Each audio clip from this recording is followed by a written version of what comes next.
Olá a todos, bem-vindos a mais um episódio do Talk for Docs. Nossa conversa hoje é com a doutora Simone Amorim, que é uma médica que tem várias vertentes na sua carreira. Tenho certeza que ela vai trazer muita coisa boa para quem nos ouve hoje. E eu já vou convidando a doutora para entrar na nossa conversa. Obrigado pelo seu tempo conosco e muito bem-vinda, Simone. Rodrigo, prazer todo meu. Eu me senti muito honrada, muito lisonjeada em fazer parte desse grupo aí que inspira novos médicos, né? Eu acho que a gente tem que contar, sim, a nossa trajetória, as nossas glórias e as nossas dificuldades também, para que ninguém desanime no meio do caminho, né? Então, estou muito feliz, acho que a gente vai ter uma conversa muito, muito boa, muito proveitosa hoje. É isso aí, Simone. Essa é a ideia mesmo, né? Você contar as coisas boas e os problemas da carreira também, né? Você se graduou na sua terra natal, que pelo que eu vi aqui é o Espírito Santo. Você podia contar um pouquinho para a gente como é que foi sua escolha pela medicina e posteriormente pela pediatria no início da sua carreira? Minha carreira começou assim, comigo mesma, eu digo, né? Minha mãe fala que sempre, desde criança, eu sempre falava que eu queria ser médica e queria ser médica pediatra. Eu não tenho nenhum, não tinha, na ocasião, nenhum médico ainda na minha família, eu sou a primeira médica da minha família, e foi algo muito natural. Tanto é que eu não tive muita dificuldade de escolha de vestibular, eu fui direto para o que eu queria, que era medicina. E eu sou do Espírito Santo, então lá a gente tinha duas faculdades de medicina, tinha a federal e tinha uma privada, e eu fiz prova para as duas, e eu não entrei na privada. E o vestibular, o resultado saiu depois, e aí aquela coisa, né, que eu fiz no interior, então no interior a gente fazia ou magistério ou contabilidade, né, aí já serve um gancho para inspirar os mais novos, que não devem nem saber o que é isso, né, hoje a gente tem aí o o científico, na época era científico, contabilidade ou magistério. Eu fiz magistério, quer dizer, eu me formei para ensinar crianças de primeira a quarta série. Quer dizer, já veio aí também uma veia um pouco professora, né? E aí eu tive que ir para Vitória, no Espírito Santo, para poder fazer cursinho, para poder fazer medicina. Então eu falo que eu fiz um supletivo aí no ano de cursinho eu fiz um supletivo, eu fiz o segundo grau inteiro para poder prestar o vestibular. E aí prestei o vestibular para essas duas provas, não passei na privada e entrei na federal. Entrei na UFES, fiz Universidade Federal do Espírito Santo, e quando acabei a graduação, eu tinha na minha cabeça, sempre me preparei para fazer pediatria, então eu fiz pediatria lá também, na Universidade Federal do Espírito Santo, e quando acabou pediatria, eu tinha muito na minha cabeça, assim, eu não queria dar muitos plantões, né? Aquela coisa que a gente está acabando de sair da residência, a gente dá muito plantão, mas a gente pensa assim, mas eu não quero só fazer isso, eu quero juntar mais alguma coisa além da pediatria. Eu sempre gostei disso, eu sempre gostei de estar num lugar, mas pensando ali qual é o meu próximo passo, aonde eu vou, o que mais eu posso agregar, né? O que mais eu posso fazer para somar aí na minha profissão. E aí uma cadeira que eu gostei muito, uma disciplina que eu gostei muito na faculdade era neurologia, mas eu gostava muito de atender criança, de lidar com crianças. Então, falei: se eu gosto de criança, se eu gosto de neurologia, eu vou fazer neurologia infantil. E aonde tinha neurologia infantil? Então, na época, a gente tinha no Rio de Janeiro e tinha aqui em São Paulo. E eu visitei as faculdades, saí de lá do Espírito Santo, visitei as faculdades e decidi que eu ia prestar prova aqui na USP. E vim, prestei prova na USP, entrei em primeiro lugar aqui. Mas eu vim para ficar 2 anos, que era a residência era de 2 anos. E na entrevista, a professora titular me avisou, falou assim, mas você sabe que são 3, né? Eu falei, gente, em algum lugar eu perdi no edital aí que tinha 1 ano a mais. E eu tinha que explicar para o noivo. Eu falei, olha, eu vim para ficar 2 anos, mas eu vou ficar 3, depois eu volto. Então, aquelas coisas do destino que a gente não entende, acabou que o noivo também foi transferido para São Paulo, ele não é médico, ele foi transferido para São Paulo, e aí ele veio para São Paulo, e aí eu não voltei mais, eu fiquei aqui. Então, eu fiz pediatria, mas eu nunca exerci só pediatria. Da residência de pediatria, eu já fiz um pulo para a residência de neurologia infantil, e aí sim eu comecei consultório, eu comecei minha carreira toda. De médica assistente, de médica de consultório, de médica assistente mesmo na neurologia infantil. Entendi. Você acabou investindo direto na neurologia, né? Não fez pediatria geral, né? E Queria que você contasse um pouquinho dos desdobramentos que isso te trouxe depois, inclusive hoje você atende adultos, né? Como é que isso apareceu assim? Como é que você partiu da neuropediatria e resolveu atender adultos? Foi uma escolha, foi uma coisa que você queria ou não? Foi a ocasião que foi te levando, você acabou fazendo isso com o tempo? Como é que foi? Sabe aquela coisa assim de deixa a vida me levar? Então, eu acho que aqui fica uma dica. A gente não é dono do nosso destino, a gente não tem aí, quando a gente sai da faculdade, ou quando a gente sai da primeira residência, eu fiz 3, né? Quando a gente sai de uma primeira residência, a gente não está com a nossa vida toda traçada, toda definida. Apesar da gente, médico, se formar mais tardiamente, da gente sair de uma residência mais tardiamente, eu vejo hoje os meus residentes, eles saem da neurologia infantil com 30 anos, com 31 anos, né? Enquanto muita gente de outras profissões já está no mercado de trabalho há muito tempo. Então, a gente tende a achar que a gente já está com o nosso futuro desenhado, e não está, né? A gente vai pavimentando a nossa carreira. Cada degrau que a gente sobe, cada especialização que a gente decide fazer, cada aprofundamento que a gente decide fazer, um doutorado, a gente vai pavimentando e a gente vai descobrindo aquilo que a gente gosta mesmo de fazer. A gente gosta de medicina, a gente gosta de cuidar, a gente gosta do paciente, a gente gosta de resolver, de oferecer tratamento, de oferecer qualidade de vida, de uma maneira geral. Mas ao longo da carreira, ao longo da vida, a gente vai descobrindo aquilo que realmente dá prazer para a gente, aquilo que a gente gosta, aquilo que faz nosso olho brilhar. Né? Quando eu chego no consultório hoje, meu olho brilha. Tem gente que não gosta muito de consultório, tem gente que vai gostar mais de hospital, tem gente que vai. Mas isso é algo que a gente vai descobrindo. Não tem uma cartilha, não tem certo e errado, eu costumo dizer isso, não tem certo e errado. É aquilo que você gosta. Você precisa fazer muito bem feito aquilo que você se dedicar a fazer. Você vai falar, eu quero fazer isso, então faz, entrega o seu melhor, faz o seu melhor. Que aquele ali vai ser um pavimento, um trampolim para você chegar num lugar mais alto, num lugar aonde você quer. Muitas vezes você nem sabe aonde você quer. Eu não sabia. Quando eu comecei, eu queria ser pediatra, quando eu era criança. Quando eu acabei a pediatria, eu queria ser neurologista infantil. Quando eu estava acabando neurologia infantil, era o ano de 2004. Eu sempre fui muito curiosa. E aí chegaram para mim e me ofereceram um curso de toxina botulínica, de botox, para criança. Minha primeira reação foi: mas meu Deus, botox para criança? Mas não é, gente, é da estética. Mas o que vocês estão fazendo com as crianças com botox e tal? Não sei o quê. Ah, doutora, mas é um curso que está começando agora. Botox tinha sido liberado, toxina botulínica tinha sido liberado pela Anvisa no Brasil em 2000, isso era 2004, quer dizer, muita gente não tinha ouvido falar mesmo, né? Era só mais quem estava trazendo a técnica, quem estava trazendo o tratamento para o Brasil. Eu falei, vou fazer esse curso, vou lá entender, vou lá ver por que criança está fazendo toxina botulínica. E aí fui para o curso não era de criança só, tinha parte de infantil, mas ele era muito mais focado em adulto, né? Então, era toxina botulínica para tratar sintomas neurológicos, para tratar espasticidade, para tratar distonia, quer dizer, tudo que eu via na minha clínica, eu estava vendo no curso, mas como tratar aquele sintoma.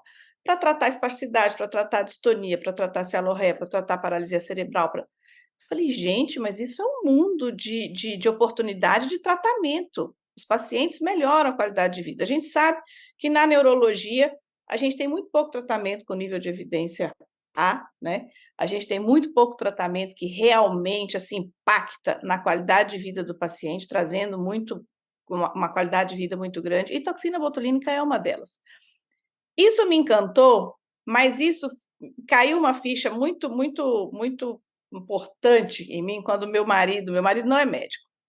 E aí um dia eu cheguei em casa e contei para ele que a gente tinha lá no Hospital das Clínicas, né, muitos casos raros, né, um hospital de referência, e a gente tinha feito um diagnóstico, e era um diagnóstico muito raro, e que a gente tinha encontrado a causa da doença daquele paciente e tal, e aquela coisa que faz o olho do neurologista brilhar, fez o diagnóstico. Aí meu marido, que não é médico, me perguntou assim: sim, o diagnóstico foi brilhante, mas o que você vai poder oferecer para esse paciente? Falei, não tem tratamento, nada. Falei, não, mas seu olho devia brilhar se você mudasse a vida dele, né? E aí, realmente, é aquela coisa que você não para pensar, você segue uma linha de raciocínio, uma linha acadêmica, né? A gente é muito focado em diagnóstico. E aí foi a hora que eu me voltei um pouquinho para a reabilitação. Que eu falei, não, mas realmente ele está certo, eu não posso só ficar feliz porque eu fiz o diagnóstico. Depois do diagnóstico, eu tenho que ir em busca de tratamentos que vão trazer qualidade de vida para esse paciente. Se ele não tem cura, eu tenho que trazer algo que o melhore, né? Melhore sua qualidade de vida, melhore a qualidade de vida do seu cuidador, da sua família. E aí foi a hora que eu me encantei mesmo pela toxina botulínica. Por quê? Porque ela é um neuro, a gente tem ela hoje como um neuromodulador, então a gente melhora muitos sintomas, né, de hipertonia, de espasticidade, distonia. O paciente ele tem uma qualidade de vida melhor. E aí eu gostei muito. E aí eu comecei a ir mais por esse caminho. Mas foi a minha curiosidade que me levou. Não foi um planejamento prévio que eu tinha, que eu ia fazer, que eu ia evoluir, que eu ia fazer toxina, que eu ia ser... Então foi algo assim. Quero entender mais isso. Eu acho que o médico ele tem que ter muito isso, né? Chegou na frente dele, ele não sabe, deixa eu entender. Pode ser que eu goste, pode ser que eu evolua, não, pode ser que eu fale, isso não é para mim, né? Toxina é procedimento, minimamente invasivo, mas é procedimento. Então, nem todo neurologista também ele gosta de procedimento, né? Ele já foi para a clínica porque ele não é muito da cirurgia, do procedimento, enfim. E depois eu fui fazer, aí fiz um curso, esse curso era um curso curto, e aí eu fui fazer neurofisiologia clínica. Eu falei, bom, mas eu também não quero ficar só no consultório. Eu quero fazer mais coisas. Fui fazer neurofisiologia clínica, fui fazer uma eletroneuromiografia. Uma outra coisa, Rodrigo, eu sempre fiz, não sei porquê assim, mas eu sempre procurei fazer coisas que poucas pessoas faziam.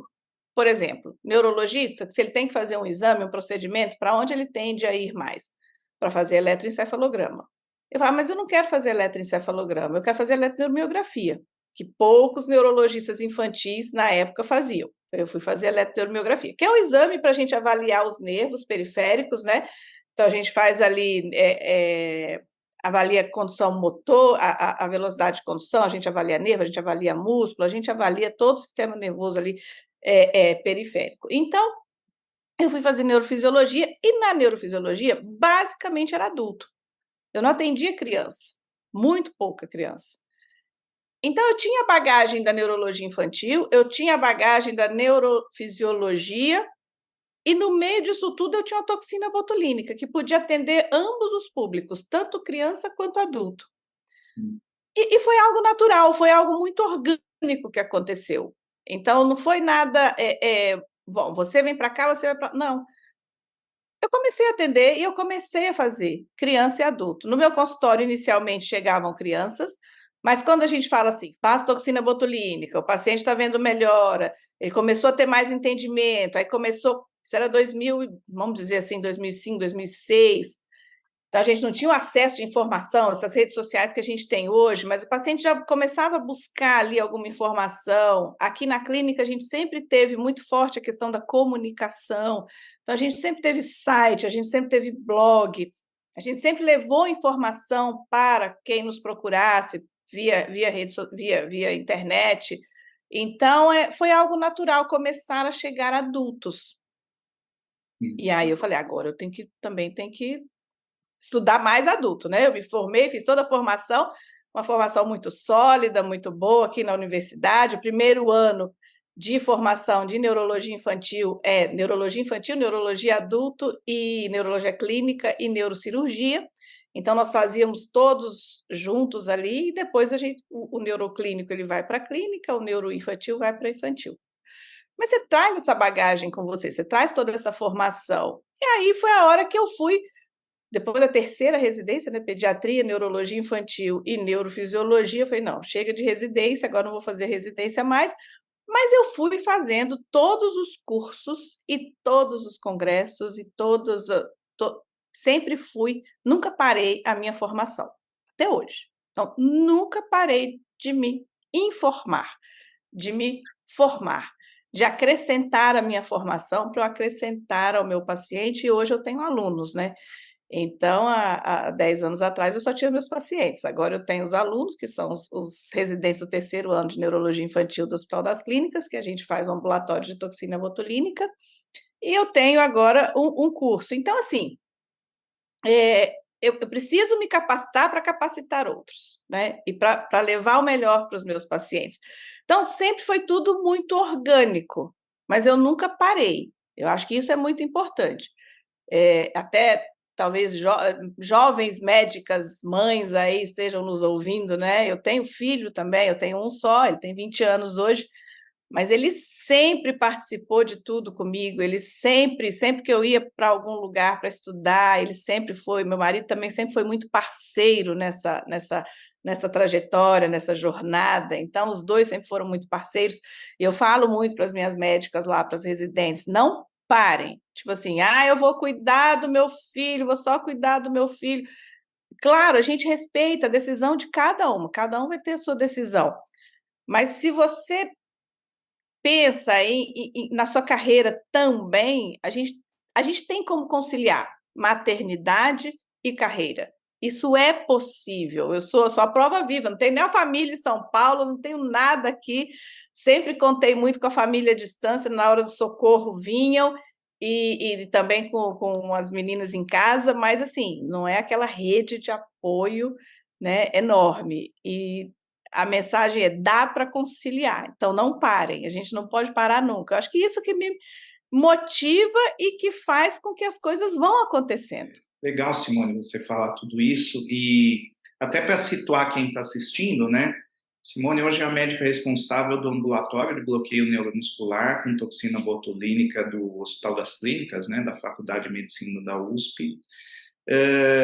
Foi você que implantou esse serviço? Você está lá desde então, nunca saiu? Como é que foi o começo de tudo isso? Porque você falou que antigamente não tinha lá, né? Como é que foi começar isso no hospital do tamanho do Hospital das Eu Clínicas? fiz minha residência de neurologia infantil lá, né? Então foram 3 anos como aluna, né, de neurologia infantil. Então, no ano de 2000, 2001 e 2002, eu fui aluna da residência de neurologia infantil. Nos 2 anos seguintes, eu fui preceptora. Então, eu era a médica responsável pelos residentes. Eu era aquela médica que tinha acabado de se formar, que fazia a ponte entre os médicos residentes e os médicos assistentes, os professores, né? Então, no meio ali, a gente tem a figura aqui no Hospital das Clínicas do médico preceptor.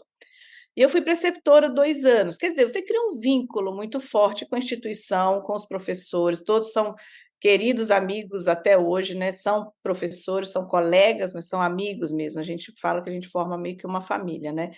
Então, eu tinha 5 anos ali dentro.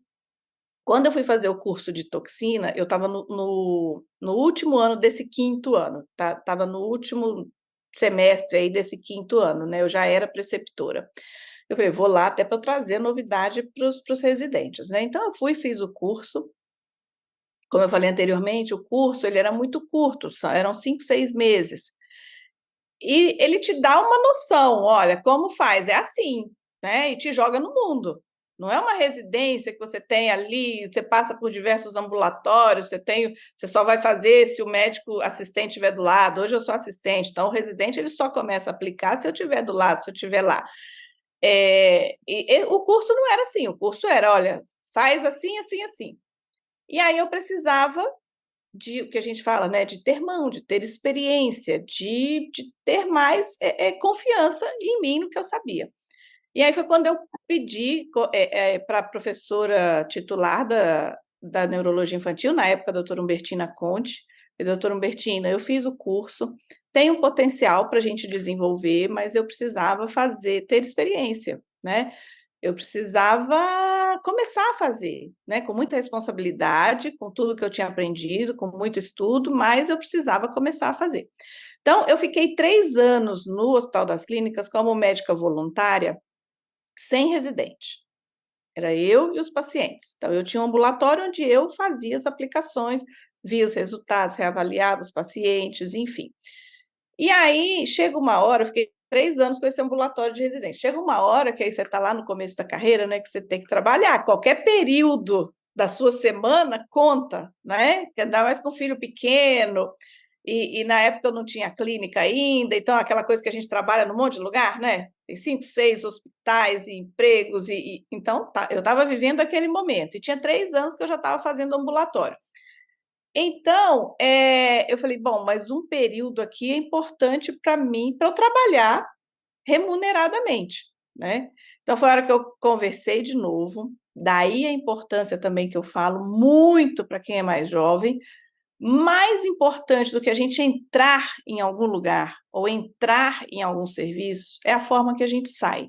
Então, a gente sempre tem que sair deixando porta aberta. Sempre, sempre. Então, tenha muito mais cuidado ao sair de um emprego, de um estágio, de qualquer coisa do que você teve ao entrar.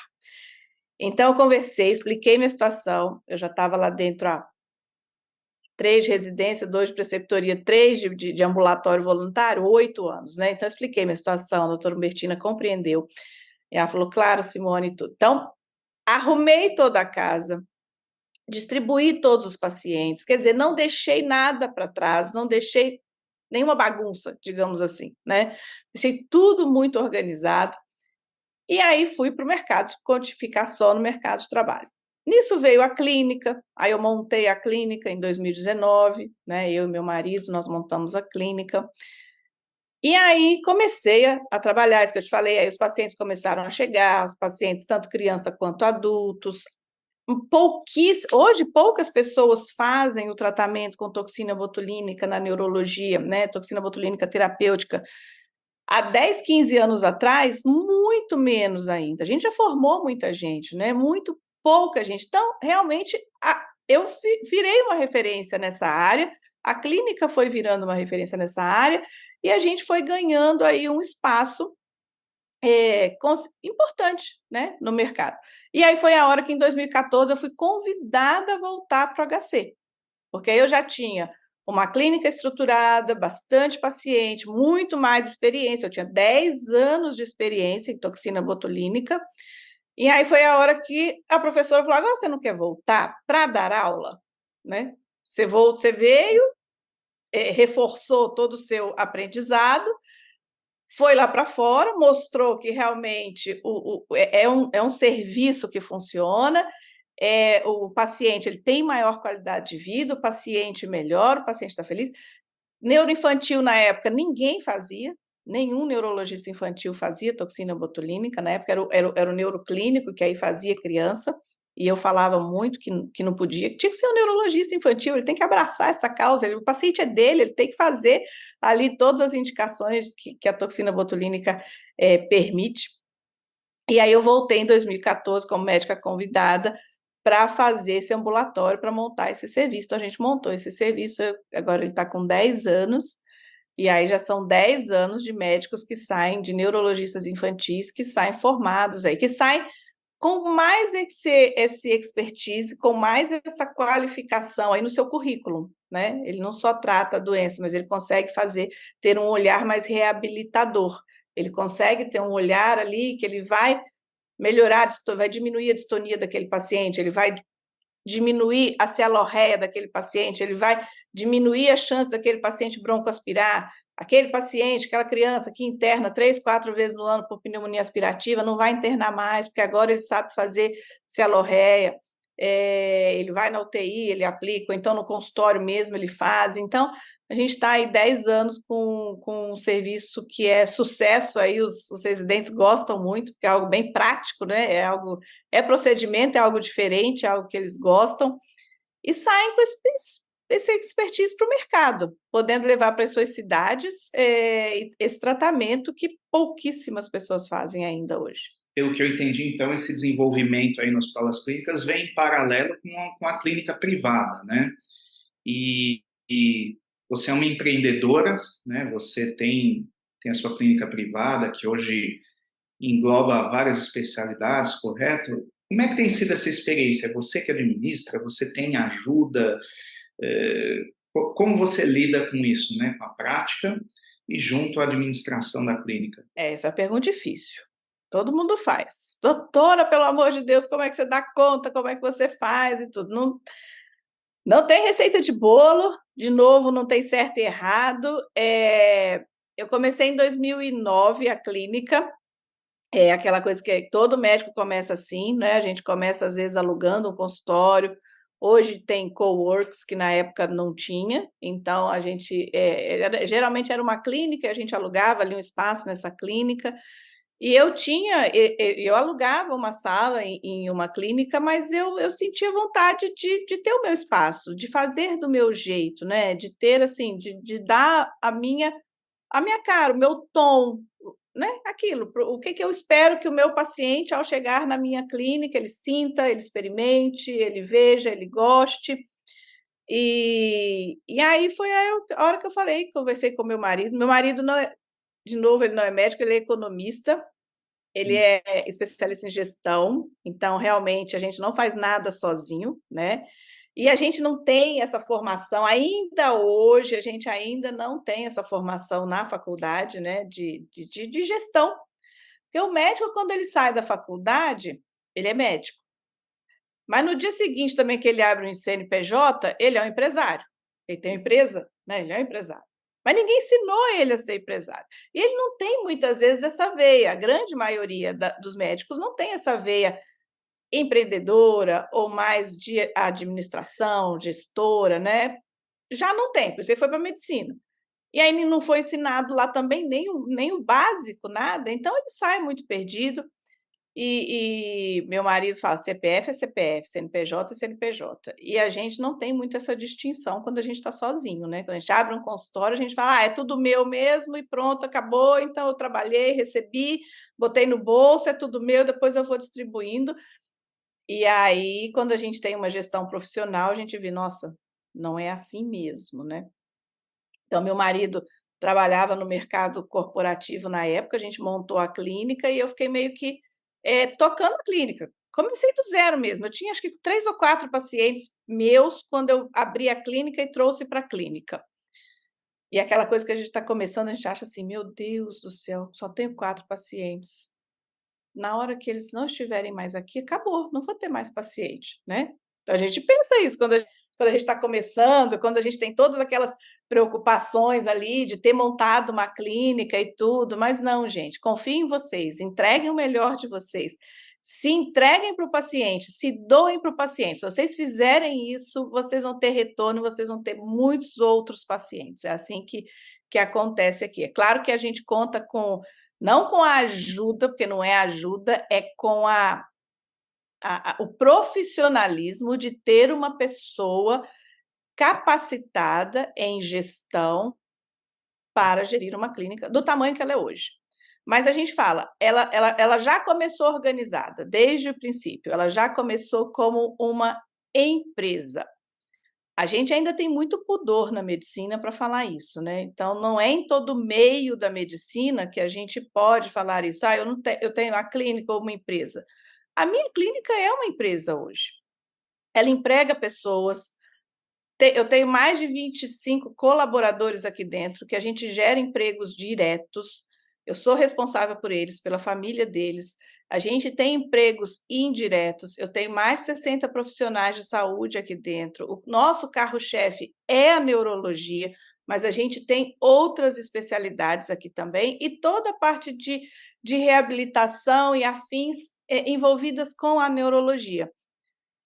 Não é fácil administrar, eu não administraria sozinha, né? Então, hoje eu faço muito mais a parte clínica, eu sou a diretora clínica, responsável pelos protocolos clínicos, a responsável pelo corpo clínico, e o meu marido, ele é responsável pela parte administrativa, de gestão, de processos, né? De todo o backstage, é ele que cuida. Então, nós somos sócios parceiros aí na vida, na clínica, no casamento, sócios no filho e um casamento muito feliz, assim, em todas as partes, né? Tanto na família quanto na clínica, quanto profissionalmente, né? Ele não sabia de saúde, é o que ele fala também. Eu tive que me entender nesse universo. Eu nunca trabalhei com saúde, ele trabalhava com comércio exterior. E ele falou, mas vamos lá, vamos gerir isso aqui. E realmente, quando ele veio em definitivo, porque a gente montou, todo o projeto foi nosso, eu falava o que eu queria. Falava como médica, e a gente sempre se respeitou muito. E eu acho que esse equilíbrio foi fundamental para o sucesso da clínica e para o crescimento da clínica. Então, o gestor, muitas vezes, ele vai olhar número, o médico vai olhar o bem-estar do paciente. Não dá para só um olhar ou pender só para um lado. A gente sempre vai ter que olhar os dois lados e manter essa balança em equilíbrio. Se essa balança desequilibrar, não vai dar certo, nem para o gestor, nem para o diretor clínico. E a gente sempre se respeitou muito nesses diálogos, né? E eu aprendi ao longo do tempo. No começo, às vezes, eu achava assim, mas você não quer fazer isso. Não é não querer, é agora, não é o momento. Agora não dá para fazer isso. A gente tem que dar o passo de acordo, né, com a nossa capacidade.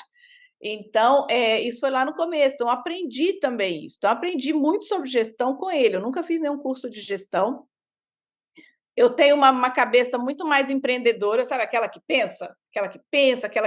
novas ideias, aquela que viu alguma coisa no congresso, falou: "Nossa, isso é legal, isso vai ser bom para o paciente, isso vai ser bom para a clínica, eu vou trazer". Muitas vezes eu sento na frente dele, do gestor, né, e falo assim: "Ah, tem isso, isso, isso que eu gostaria de implementar na clínica". Mas isso é viável? Aí é a hora que ele, o gestor, vai colocar no papel, vai colocar na planilha e vai ver se é viável aquele projeto ou não. E aí ele prova por A mais B que é viável ou que não é viável. E aí é a hora que o empreendedor fica ali, tá bom, então tá, né? Então eu falo, empreendedor é uma característica, né? Empresário, todo mundo pode ser. Abrir um CNPJ, ele é um empresário, ele tem uma empresa. Mas empreendedor é uma característica. E nem todo mundo é empreendedor, mas também não tem problema nenhum isso, né? Mas eu acho que o que move, o que faz, quando você vê alguém assim que foi uma clínica que cresceu, que evoluiu, ela tem gestão, mas ela tem um empreendedor por trás também. O empreendedor ele nunca está satisfeito no lugar que ele está. Ele está ali, mas ele já pensa assim, que daqui a pouco ele pode fazer outra coisa. Tudo meio caminhando como um processo de maturidade também. Rodrigo, tem uma coisa que eu vejo hoje que muitas vezes a gente aprendeu a respeitar os processos, né? Por exemplo, eu tenho 50 anos, então eu venho de uma época onde a velocidade de informação não era a que a gente tem hoje. Eu acho que eu sou até moderninha, eu vou tentando acompanhar tudo que está acontecendo aí. Mas a gente tem que respeitar o processo, a gente tem que respeitar a maturidade, tanto pessoal quanto profissional. Não adianta o profissional tá no ponto A e já querer pular para o ponto C ou para o ponto D. Não vai dar certo. Ele pode até pular, mas não vai dar certo, porque ele não passou pelo B. Ele não teve a maturidade do B. Então, ele não vai desenvolver o C e o D bem.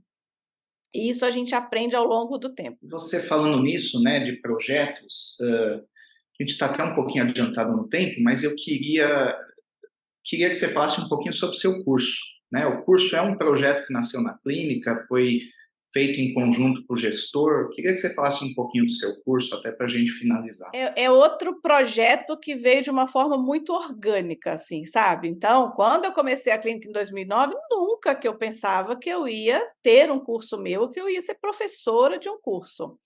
Eu já tinha muito os meus professores como os meus pilares, os meus grandes pilares. Foi um processo eu me desvincular da figura de aluna, daquela que ama aprender, que adora aprender coisas novas, mas eu me desvincular da figura de aluna para eu me vincular na figura de professora externa, né? Tirando o HC, professora externa. Foi um processo interno. E é isso que eu falo, é maturidade que dá isso. Não adianta 10 anos atrás eu querer lançar um curso. Eu não tinha bagagem para lançar esse curso. Aí, a hora que não dá certo, a pessoa fala, mas eu fiz, não deu certo. Não deu certo por quê? Vem cá, vamos sentar, vamos ver. Você tinha bagagem para fazer isso que você se propôs a fazer? Não tinha, então por isso que não vai dar certo. Mas então 10 anos atrás eu não tinha essa bagagem. Nesses 10 anos, o que aconteceu? Eu comecei a ter cada vez mais pacientes, eu cada vez mais me tornar referência nessa área de toxina botulínica.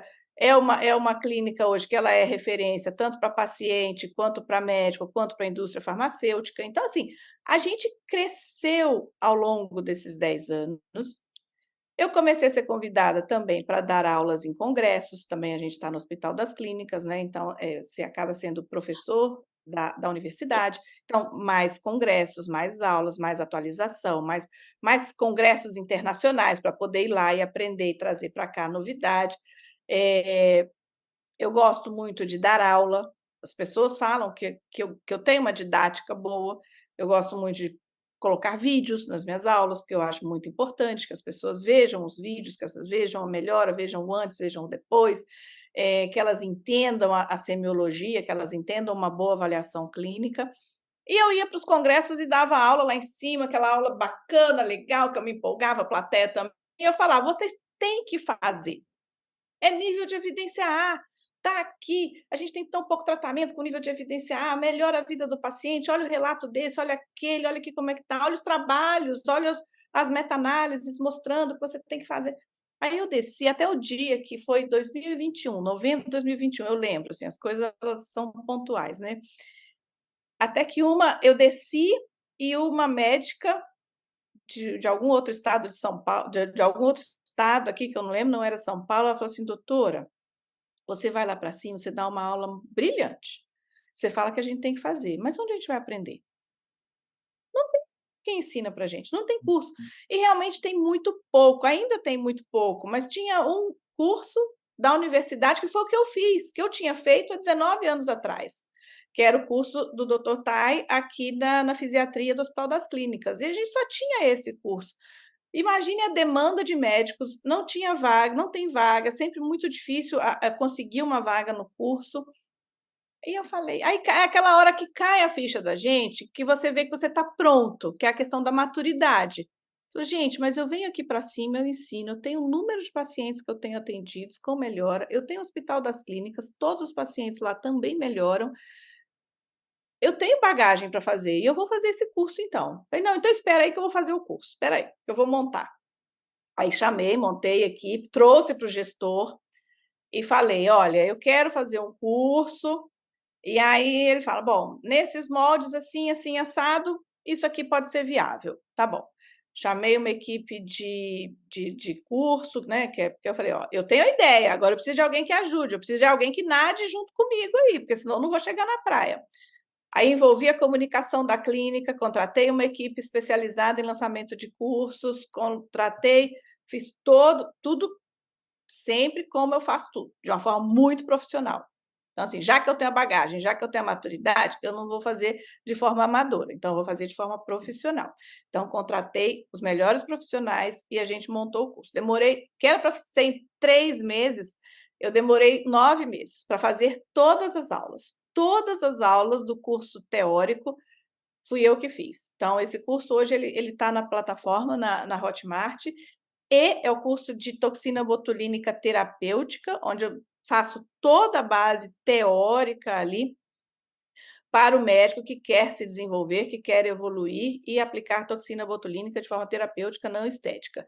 Aí estão envolvidos neurologista infantil, neurologista adulto, neurocirurgião, ortopedista, tem intensivista pediátrico também no curso já, tenho pediatras já no curso, quer dizer, todo mundo que vai lidar com o público-alvo, que é aquele paciente que tem espasticidade, que tem distonia, que tem celorreia, que tem um bruxismo, que tem enxaqueca, toxina botulínica hoje é nível de evidência A para enxaqueca. Então, todo o médico que tem em seu público-alvo pacientes que poderão ser beneficiados com toxina botulínica. Então, esse curso teórico ele está lá na plataforma Hotmart. E a parte presencial eu faço para a clínica, porque eu tenho uma clínica montada já com tudo que existe de melhor no mundo. Tudo que é feito na Suíça, acabei de voltar da Suíça de um curso, tudo que é feito na Suíça, tudo que é feito nos Estados Unidos, tudo que é feito na Alemanha, tudo que é feito no Reino Unido, tudo, a forma como é feito, a gente pode fazer aqui. E a gente faz aqui. Então, a gente tem ultrassom, a gente tem eletromiografia para guiar essa aplicação, eletromiografia para guiar essa aplicação. A gente tem os pacientes, a gente tem uma bagagem muito grande, eu e os demais professores do curso aqui, do módulo prático, nós temos uma bagagem gigantesca aqui de pacientes. Então, só por mim, são mais de 100 pacientes atendidos mês né, com toxina botulínica terapêutica.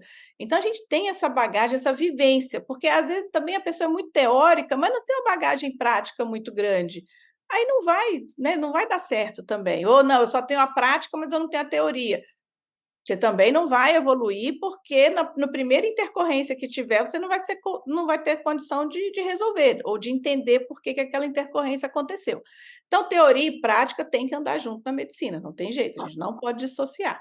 Então, por isso, como eu não teria tempo de fazer aqui toda uma base teórica, eu fiz uma base teórica online que o médico vai comprar, adquirir, e vai fazer essa base teórica em casa, ele tem disponível aí 1 ano, e depois ele vem para cá para fazer os presenciais, e a gente dividiu por módulos. Ah, é um módulo de enxaqueca, um módulo de distonia, um módulo de espasticidade, enfim, a gente está fazendo isso. Eu falo que o MedToxin, ele é um bebê, ele foi lançado em novembro do ano passado, a gente tem tido uma procura grande, importante, eu ainda faço mentoria com os alunos ainda, isso aqui eu gosto, né? Você viu que eu gosto de falar, né? Nós já passamos até o tempo. Mas eu gosto de falar, eu gosto de dar aula, eu gosto de ensinar, e eu gosto, eu quero que o aluno aprenda. Eu faço, vocês aprenderam? É isso aí, tá certo. Tem dúvida? Manda na mentoria, manda no grupo de WhatsApp que a gente tem e tal, e a gente vai discutindo, a gente vai fazendo, porque eu quero que vocês façam bem. O que eu quero é que o paciente de vocês tenha o resultado como os nossos aqui têm, né? Então, tá muito gostoso de fazer, tá sendo bacana. É uma outra empresa, tem um gestor por trás, não é também algo que vamos fazer de qualquer jeito, oba, oba, vamos aí, vem cá, vamos, o que eu vou te ensinar? Não. Eu desenvolvi a metodologia, toda a parte clínica, pedagógica é minha, toda a parte de gestão também é profissional. A gente tem que ter essa parte profissional, isso que eu falo. Inclusive, no curso, no presencial, a gente tem um momento que eu coloquei o gestor para falar. Tipo assim, médicos, tragam as dúvidas de vocês. Como é o mercado na sua cidade? Como é o mercado no seu estado? O que acontece aí? Onde a nossa experiência, não é falar como é a Clínica Vita, né? É falar assim, como a nossa experiência, tendo aí 15 anos de estrada como clínica, como a nossa experiência pode te ajudar, né? Aonde eu posso dizer, olha, vai assim que você vai evoluir bem ou não, por esse caminho não vai dar certo, você vai desanimar daqui a pouco, né? Então, eu tentei juntar tudo isso, todas as minhas alegrias, com todas as minhas dificuldades e frustrações também, porque o professor ele tem que passar isso, né? Ele tem que dar o caminho das pedras, ele tem que falar, olha, você vai encontrar dificuldades, serão essas, essas e essas, mas se você tiver uma boa base teórica, uma boa técnica, uma boa prática, você vai conseguir superar tudo isso. É legal saber essa história do curso, né? A gente tem conversa aqui, acho que por um dia inteiro, né? Mas, infelizmente, a gente tem o tempo. E a gente sempre pede, no fim, para o entrevistado dar uma mensagem, uma coisa bem breve, né? Você já deu uma, acho que no início até, mas se você puder deixar uma breve mensagem para quem está começando, está com um pouquinho de incerteza sobre a carreira, a gente agradeceria bastante. O que eu vou falar para a carreira, quem está começando aí, comece por aquilo que você mais gosta de fazer. Talvez não seja isso que você vai fazer daqui a 10, 15 anos, mas isso vai te conduzir para te levar aonde você quer chegar. Talvez você nem saiba hoje, né? Eu, há 15 anos atrás, há 20 anos atrás, eu estava saindo da residência. Eu não sabia nunca que eu ia ter uma clínica, que eu ia dar um curso, que eu ia ser referência em alguma área, né? Então, assim, se dedique, se entregue ao paciente, entregue o seu melhor, faça o seu melhor, faça por amor. Medicina ainda tem isso, né?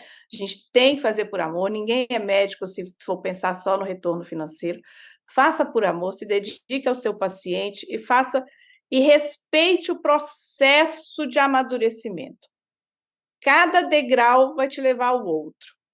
Mas só vai chegar no outro se você tiver feito esse step aqui, esse primeiro degrau bem feito. A gente fala muito no curso, fazer o básico bem feito. O que a gente vê hoje é que todo mundo quer muita complexidade, que está lá muito lá na frente, não vai dar certo. respeitem o processo, respeitem o amadurecimento profissional de vocês, se dediquem ao paciente e isso vai ser o pavimento para uma carreira de muito sucesso, tenho certeza. Legal, Simone, obrigado pelas dicas, né? Queria te agradecer novamente pelo tempo, a gente sabe o quanto é apertado o nosso tempo, né? E agradecer a você por ter contado sua trajetória, por ter deixado essas mensagens. Obrigada, Rodrigo, eu que agradeço o convite, é sempre um prazer, eu gosto de falar, eu falo muito, né? Mas é isso, eu acho que a gente tem que fazer por amor, ter algum respaldo profissional por trás de gestão é importante, né? Brincam aqui que eu falo que às vezes eu falo assim com a médica, ou com quem vem com os meus alunos. Falei, gente, tem que casar com alguém que faz gestão, pelo amor de Deus, entendeu? Então, vamos procurar alguém que tem gestão. Mas é importante, é muito importante na nossa área, na nossa carreira, a gente não tem essa formação, mas se a gente juntar o nosso amor ao nosso paciente, à nossa profissão, com uma gestão um pouco mais profissionalizada, é sucesso total. Muito obrigada, obrigada mesmo, obrigada a todos que nos ouviram, a todos que estão aí com a gente. Desejo muito sucesso a vocês também. Vou divulgar o Talk for Docs e adorei participar. Obrigado novamente. Falando em divulgar, eu vou pedir para todos que estão assistindo, que estão ouvindo, divulgarem também, falar com os amigos, com os colegas. Vou pedir para todos seguirem os canais e a gente se vê nos próximos episódios. Tchau!